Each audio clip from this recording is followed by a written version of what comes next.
Okay, हमारा अगला सवाल है, prothrombin required for blood clotting is produced by. ठीक है, तो जो ब्लड क्लॉटिंग के अंदर प्रोथ्रोम्बिन काम आ रहा है, तो वो किससे बनता है।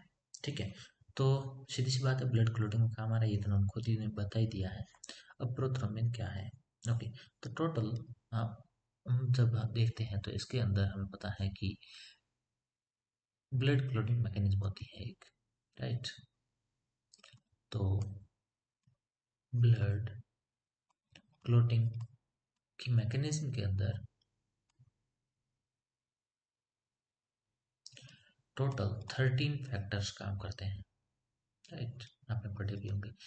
ठीक है, अब इसमें से थोड़ा सा, हालांकि टोटल 13 नहीं मानते हैं, एक को जो है वो उसका दूसरा टाइप ही मान लेते हैं, तो इस तरह से करके टोटल 12 के आसपास मानते हैं, बट हम 13 एक एवरेज लेके चलते हैं। ओके, तो 13 फैक्टर्स होते हैं जो ब्लड क्लॉटिंग में हेल्प करते हैं।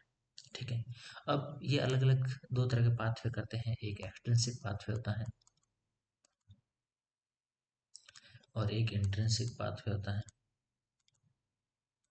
ठीक है, अब इन दोनों पाथवे से होते हुए क्या होता है कि लास्ट में एक जगह ऐसी आती है जहाँ पर 10th फैक्टर जो होता है वो, अब जब भी 10th फैक्टर के पास सिग्नल आ जाता है तो 10th फैक्टर क्या करता है, एक प्रोटीन को एक्टिवेट करता है, और वो प्रोटीन कौन सा होता है, वो कहलाता है प्रोथ्रोम्बिन, राइट। तो ये एक तरह का जाइमोजन है। Zymogen in the sense, zymogen वो होते हैं जो इनएक्टिव होते हैं। ठीक है, तो इनएक्टिव होते हैं, और जैसे ही यहाँ पर ये 10th आता है, प्रोथ्रोम्बिन को एक्टिवेट करता है और ये कन्वर्ट होता है, ये थ्रोम्बिन बनाता है, और फिर थ्रोम्बिन जो है वो फिर एक्टिवेट करता है किसको, फाइब्रिनोजन को, क्योंकि ये भी एक तरह का इनएक्टिव है। जब नोजन लगा हो, ठीक है, या जन लगा हो, इसका मतलब वो एक्टिवेटेड नहीं है अभी, तो ये फाइब्रिनोजन कन्वर्ट होता है फाइब्रिन में।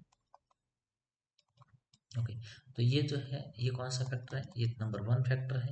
ये जब एक्टिव हो जाता है फर्स्ट, ये कहलाता है। ये कौन सा फैक्टर है, ये फैक्टर सेकंड है, सॉरी, ये फैक्टर सेकंड है, और ये जो है थ्रोम्बिन, ये फैक्टर सेकंड ए कहलाता है, क्योंकि जब एक्टिव हो जाता है। तो ये जो प्रोथ्रोम्बिन यहाँ पर बहुत ही इंपॉर्टेंट रोल प्ले कर रहा है ना। तो ये प्रोथ्रोम्बिन कहाँ बना, इस प्रोथ्रोम्बिन का फॉर्मेशन होता है लिवर के अंदर। ठीक है, लीवर इसका फॉर्मेशन करता है। मोस्टली आपने देखा होगा जितने भी एंजाइम या प्रोटीन होते हैं उनका फॉर्मेशन जो है मोस्टली लीवर के अंदर ही होता है, तो इसका भी फॉर्मेशन कहाँ पर हो रहा है, लीवर में।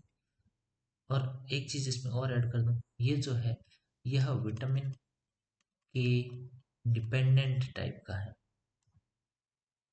ठीक है, विटामिन के डिपेंडेंट है, इसका मतलब ये हुआ कि विटामिन के की अगर कमी हो जाए तो ये ब्लड क्लॉटिंग नहीं करता है, इसलिए एक टाइम भी नोट किया जाता है जिसको बोलते हैं पीटी टाइम, प्रोथ्रोम्बिन टाइम।